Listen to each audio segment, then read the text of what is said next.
Hello friends, तुमचं सर्वांचं study education या यूट्यूब चॅनलमध्ये पुन्हा एकदा स्वागत आहे. आजचा आपला टॉपिक आहे क्लास 10th ग्रॅव्हिटेशन चॅप्टरमधील अर्थ ग्रॅव्हिटेशनल फोर्स. ग्रॅव्हिटेशनल फोर्स म्हणजे नेमकं काय. तर मित्रांनो, हा व्हिडिओ शेवटपर्यंत पहा. याच्यामध्ये आपण सगळे क्वेश्चन आणि डाऊट क्लिअर करणार आहे. तर मी माझ्या आजच्या टॉपिकला सुरुवात करतो. बघा, अर्थ ग्रॅव्हिटेशनल फोर्स म्हणजे नेमकं काय. आता आपण बऱ्याच वेळेस ऐकलेलं आहे की समजा न्यूटनचं ग्रॅव्हिटेशनल लॉ किंवा ग्रॅव्हिटेशनल फोर्सबद्दल, परंतु एक्झॅक्टली नेमकं त्याच्यामध्ये काय. आणि या चॅप्टरचं नाव आपण ग्रॅव्हिटेशन ऐकलं तर आपल्याला ती न्यूटनची स्टोरी पण आठवली असेल बऱ्याच जणांना. समजा तो झाडाखाली बसलेली. तर मग नेमकं ग्रॅव्हिटेशनल फोर्स काय, तर याचं ॲन्सर मी तुम्हाला आज देणार आहे. बरोबर आहे. बघा आता, सपोज जेव्हा न्यूटन झाडाखाली बसलेले होते, झाडाखाली, तर समजा तुम्ही परत सांगतो, ते झाड होतं समजा ॲपलचं. ते ॲपलचं झाड होतं. तिथं काही तर त्या ॲपलच्या झाडाला समजा होते. आणि ते खाली समजा झोपलेले असताना जेव्हा तो ॲपल वरून तुटून पडला, समजा कट झाला आणि तो खाली पडला, मग त्यांच्या मनामध्ये असा प्रश्न आला की हा ॲपल खालीच का पडला, तुटून खालीच का पडला, तो वर का गेला नाही आकाशामध्ये, असं का.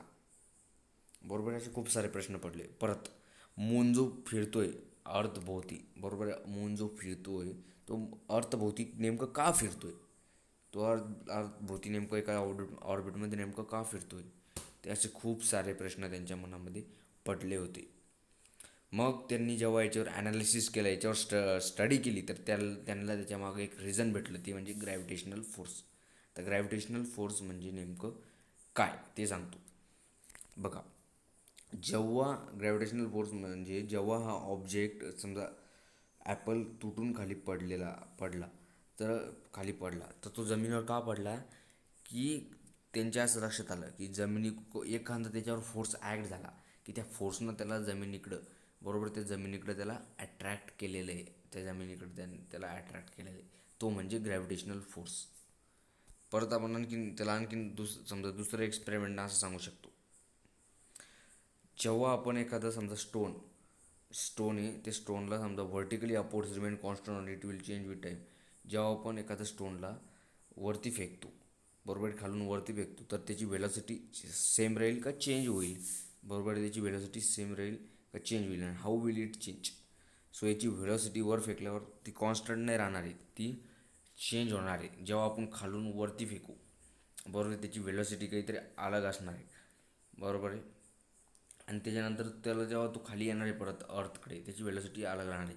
मग प्रश्न असा पडतो, जेव्हा आपण स्टोन खालून वरती फेकतो, बरोबर आहे, वरती फेकतो, आणि तो वरती फेकल्याच्या नंतर तो खाली का येतो परत, तो वरतीच का जात नाही. आपण एखादी ऑब्जेक्ट खालून समजा वरती फेकली, मी एखादा बॉल घेतला आणि बॉल जोरात वर फेकला, किती जोरात, तर तो जमिनीवरच का येतो नेमका, तो वरती का राहत नाही. असे खूप सारे प्रश्न पडले. मग याचं ॲन्सर भेटलं आपल्याला फायनली, की the earth attract every object near it towards itself because of the gravitational force. म्हणजे अर्थकडे एक ग्रॅव्हिटेशनल फोर्स आहे, त्या फोर्समुळं कोणत्याही ऑब्जेक्टला अर्थ स्वतःकडे अट्रॅक्ट करते, बरोबर आहे. एखाद्या झाडावरून ॲपल पडला, त्या ॲपलला लगेच तो काय करते, अर्थ अट्रॅक्ट करते आपल्याकडं. आपण एखादा बॉल जोरात वरती फेकला, किती जोरात वरती फेकला, तर तो समजा शेवटीला कुठं येणार आहे, समजा अर्थवरच येणार आहे. आता एक्स्केप व्हेलॉसिटीचं आपण ते नंतर डिस्कस करू, ते केसमध्ये काय होतं, पण तो जनरली खाली येणार आहे तो बॉल, बरोबर आहे, खाली येणार आहे, बिकॉज त्याच्यावर ग्रॅव्हिटेशनल फोर्स, अर्थ त्या फोर्सनं त्याला काय करते, अट्रॅक्ट करणार आहे. तसंच आपण कोणतीही वस्तू फेकली, कोणतीही वरती ग्रॅव्हिटेशनल समजा, तर ती अर्थकडंच येणार आहे, बिकॉज अर्थ त्याला स्वतःकडं समजा पूल नाही, त्याला स्वतःकडं इट सेल्फकडं अट्रॅक्ट करणार आहे. त्याच्यामुळं तो ॲपल पण जमिनीवर पडला. आणि प्रश्न पडतो मूनचा प्रश्न पडतो. आता मूनला पण काय केले, अर्थ काय करते, इकडून त्याच्यावरती पण ग्रॅव्हिटेशनल फोर्स ॲक्ट करते. आणि ग्रॅव्हिटेशनल फोर्स ॲक्ट केल्यामुळं तो काय करतो, एका ऑर्बिटमध्ये फिरत असतो, कोणाच्या अर्थच्या, बरोबर आहे, ड्यू टू समजा ग्रॅव्हिटेशनल फोर्समुळे फिरत असतो. आणि याच्यावर ग्रॅव्हिटेशनल फोर्समुळे एक सेंट्रिपिटल फोर्ससुद्धा त्याच्यावरती ॲक्ट होतो, बरोबर. सेंट्रिपिटल फोर्स नाही, पण ते तुम्हाला नंतर सांगाल मी. सेंट्रिपिटल त्याच्यावरती व्हिडिओ बनवेल आणि सेंट्रिपिटल फोर्स काय सांगेल, बरोबर आहे. परंतु अर्थ त्या समजा मूनवर काय करतो, ग्रॅव्हिटेशनल फोर्सनं त्याला स्वतःकडे अट्रॅक्ट करत असतो आणि मून पण अर्थला अट्रॅक्ट करतो. परंतु अर्थची साईज आपण साध्या आपल्या सोप्या भाषेत सांगू, अर्थची साईज मोठी, मूनची साईज समजा तो दूर आहे आणि लहान आहे, त्याच्यामुळं अर्थच त्याच्यावर जास्त फोर्स ॲट करणार आहे आणि त्याला स्वतः एका रिव्हॉल्युशनमध्ये समजा एका पिरियडमध्ये त्याला फिरायला लावणार आहे. पुढं आणखीन याच्यात काही आपल्याला इम्पॉर्टन्स पॉईंट्स, काही फॅक्ट्स आहे ते सुद्धा महत्त्वाचे आपल्याला स्टडी करायचे. आता जो एखाद्या ऑब्जेक्टवर जो ग्रॅव्हिटेशनल फोर्स अर्थ ॲक्ट करणारी, तो कुठून लागणार आहे, तो सेंटरवरून लागणार आहे, as directed toward the centre of the अर्थ. जो अर्थ कोणत्याही ऑब्जेक्टला स्वतःकडे अट्रॅक्ट करणार आहे, तर ती कुठून करणार आहे, तर सेंटर ऑफ द अर्थकडून तो फोर्स त्याच्यावर ॲक्ट होणार आहे. कारण सेंटरकडून लागला म्हणून तो ॲपलवरून पडत होता आणि हा सेंटर आहे, त्या सेंटरनं त्याला लगेच अट्रॅक्ट केला आणि तो त्याला याच्यावर पाडून घेतलं. बरोबर आहे. Because of this force and object falls vertically downward on the earth. आणि ह्या फोर्समुळं कोणतीही ऑब्जेक्ट आपण वरती फेकली की ती परत पुढं कुठं येते, ते downward on the earth. Similarly when we throw stone vertically upward, this force try to pull it down and reduce its velocity. आता मी अगोदरच सांगितलं, जेव्हा आपण स्टोनला वरती फेकतो तो खाली काय येतो, परत रिटर्न खाली याच्यामुळे येतो की ह्या अर्थ त्याला आपल्या स्वतःकडे या फोर्समुळं अट्रॅक्ट करणार आहे, त्याच्यामुळं त्याची व्हेलॉसिटी म्हणजे त्याचा वेग कमी होणार आहे. बरोबर आहे. आणि वेग कमी झाला की लगेच काय होणार आहे, तो अर्थवर येणार आहे.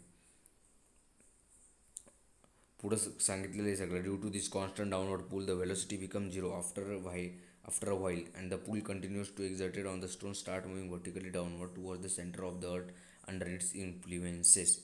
काय वेळानंतर त्याचा फोर्स झिरो होणार आहे आणि झिरो झाला की तो परत लगेच तो अर्थवर येऊन पडणार, समजा अर्थवर येऊन पडणार आहे. बरोबर आहे. हे सगळे फॅक्ट्स होते इम्पॉर्टन्स. तर मित्रांनो, हे होतं अर्थ ग्रॅव्हिटेशनल फोर्स. या व्हिडिओमध्ये आपण डिस्कस केलं. याला परत समराईज करून सांगतो. बघा, एखाद्या ऑब्जेक्टला आपण वरती फेकलं, बरोबर आहे, समजा चेंडूला वरती फेकलं, बॉलला वरती फेकलं, स्टोनला वरती फेकलं, तो काय होणार आहे, स्पेसिफिक डिस्टन्सपर्यंत, हाईटपर्यंत जाणार आहे. समजा व्हेलॉसिटी जास्त असणार आहे आणि तिथं त्या हाईटवर जाऊन तो थांबणार आहे, पहिले त्याची व्हेलॉसिटी रिड्यूस कमी होणार आहे, तो परत जमिनीवर पडणार आहे. तो का पडणार आहे, तो असं त्याची व्हेलॉसिटी का कमी होणार आहे, तर त्या त्या ऑब्जेक्टवर अर्थ ग्रॅव्हिटेशनल एक फोर्स ॲक्ट करते, त्याचं नाव आहे ग्रॅव्हिटेशनल फोर्स. त्या ग्रॅव्हिटेशनल फोर्समुळं काय करते, अर्थ त्या ऑब्जेक्टला, त्या स्टोनला, त्या बॉलला, जी ऑब्जेक्ट असणार त्याला स्वतःकडे अट्रॅक्ट करून घेते आणि अट्रॅक्ट केलं की त्याची जी व्हेलॉसिटी ती रिड्यूस होते आणि तो ऑब्जेक्ट परत अर्थवर रिटर्न होतो. आणि हा जो फोर्स असतो तो अर्थच्या सेंटरपासून काय होतो, direct toward the centre of the अर्थ, तिथून लागू होत असतो. बरोबर आहे. तर मित्रांनो, हे होतं अर्थ ग्रॅव्हिटेशनल फोर्स. या व्हिडिओमध्ये डिस्कस केलं. जर तुम्हाला याच्यावर काही डाऊट असतील, काही क्वेश्चन असतील, तर तुम्ही मला कमेंट बॉक्समध्ये विचारू शकता. तर भेटूया नेक्स्ट व्हिडिओमध्ये. तोपर्यंत stay happy, stay inspired, stay at home. So love you all. So we will meet in next video.